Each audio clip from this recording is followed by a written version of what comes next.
Read with me as I read Romans, chapter 14.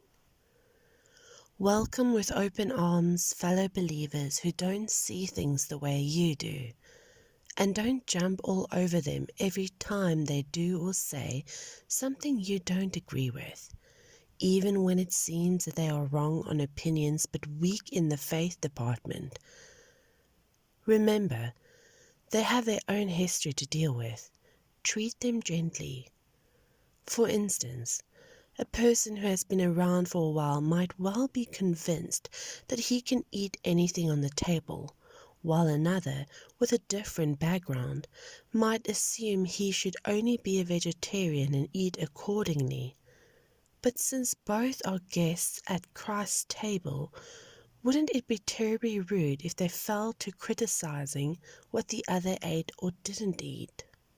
God, after all, invited them both to the table.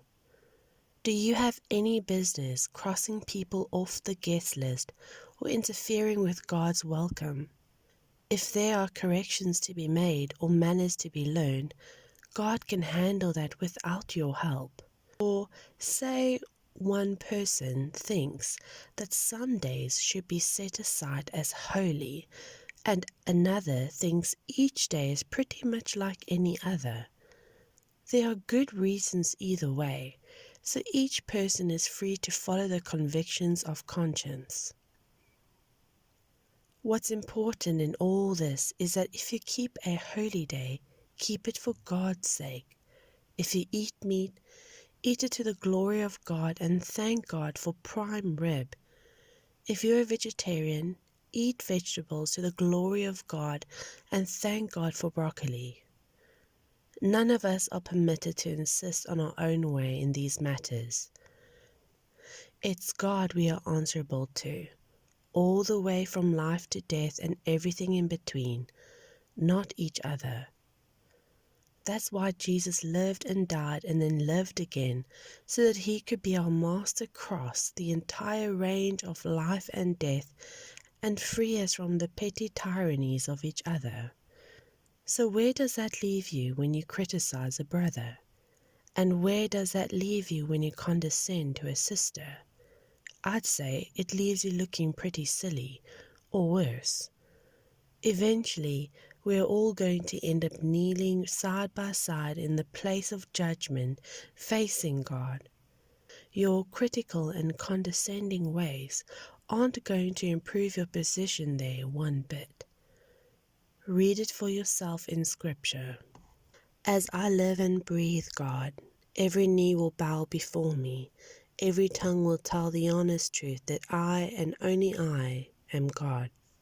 So tend to your knitting. You've got your hands full just taking care of your own life before God. Forget about deciding what's right for each other.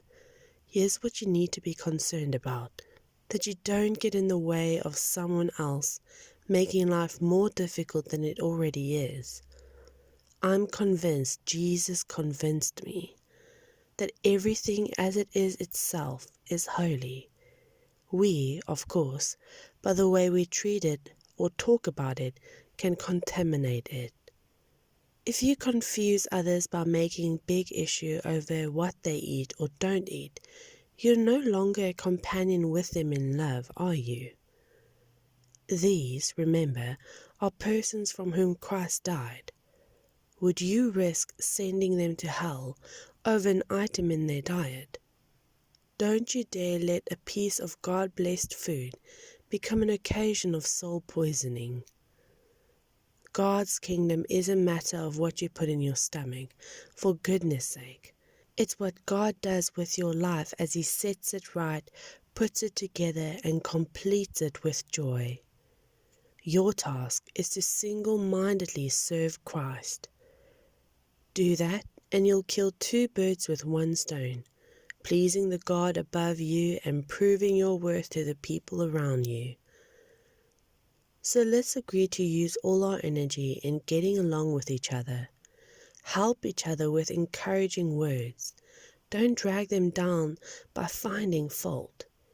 You're certainly not going to permit an argument over what is served or not served at supper to wreck God's work among you, are you?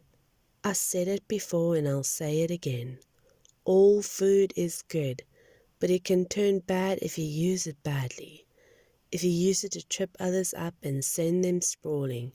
When you sit down to a meal, your primary concern should not be to feed your own face, but to share the life of Jesus. So be sensitive and cautious to the others who are eating.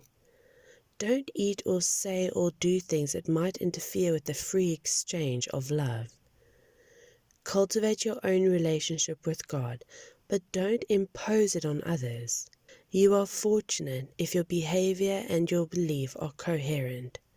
But if you're not sure, if you notice that you are acting in ways inconsistent with what you believe, some days trying to impose your opinions on others, other days trying to please them, then you know that you're out of line. If the way you live isn't consistent with what you believe, then it's wrong.